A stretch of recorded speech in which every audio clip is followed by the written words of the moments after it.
Hi guys, and welcome to another video about my old sled. Today I'm going to do something a little bit different. I thought I'd do a product review.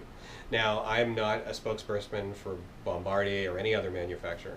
I just really like YouTube as a way to learn about things. And when I got my snowmobile, that's one of the first things I did when I was learning about products or snowmobiles is I jumped onto YouTube and started looking for videos. So kind of returning the favor here. So as I buy a new product and I think that it's something you'll be interested in, I'll do a video and just tell you what I think. These are just my impressions, so I hope you find it useful. This is the boot that I just purchased, and I thought I'd tell you about it. This is the new Rebel boot from Skidoo.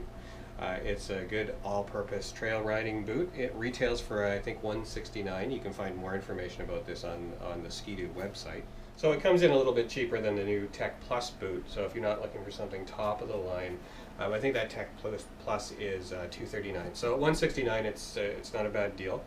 And again, you know, I was speaking in my other video about buying some of the cheaper stuff. So, you know, again, I bought $50, $60 boots from Canadian Tire or Walmart, and pretty good winter boots. But again, something that really stands up to very, very cold weather and snowmobiling, you know, is really worth a little bit extra money. So I thought $169 is not that bad for a boot that I'm probably going to have for more than just one season.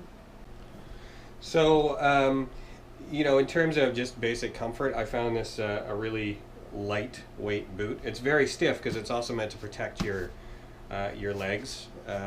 So it's a little bit stiffer than a boot you would just walk around in, but again, for snowmobiling, you know, you're not doing a lot of bending at the ankles. So I found it quite light and really, really warm. I mean, it's very, very heavily padded. It's the boot's made out of synthetic material, and it does have a waterproof membrane.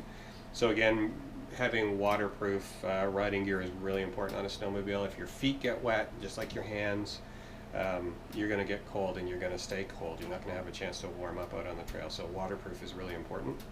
So the inside of the boot is lined again with really nice thick Thinsulate insulation. It's comfort rated to -49. You know, I had this out again on a night, it was I think -28. Completely warm and comfortable. I was really glad that I got out and bought this. It's got a tough rubber sole, soft enough that you've got some traction, and the tread on it sheds snow pretty easily, so you don't come up with snow all jammed in the bottom of the tread. So it's heavy enough in the front of the boot as well that if you're knocking ice off the sled or anything, you've got some protection for your feet. The other thing I really liked about this boot is the tongue.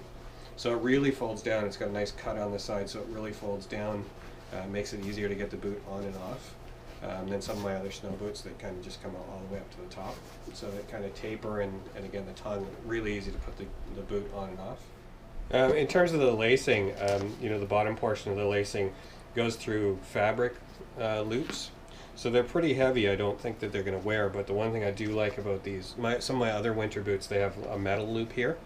And the two things that I found is, one, that they really wear on the laces quickly, and two, they actually rust in some cases. So I think that's a pretty good feature.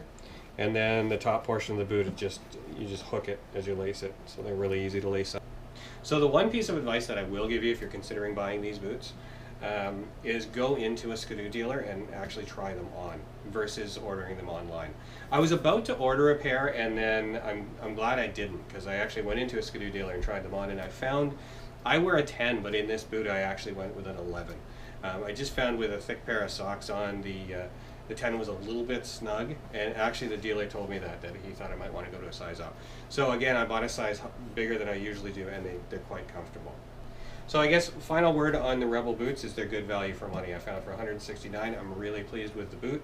I find it a very warm boot that doesn't make my foot sweat. It's really sturdy, gives me a lot of support in a boot, but again, it's not overly heavy, so I was really comfortable wearing it, and I'm really pleased with it.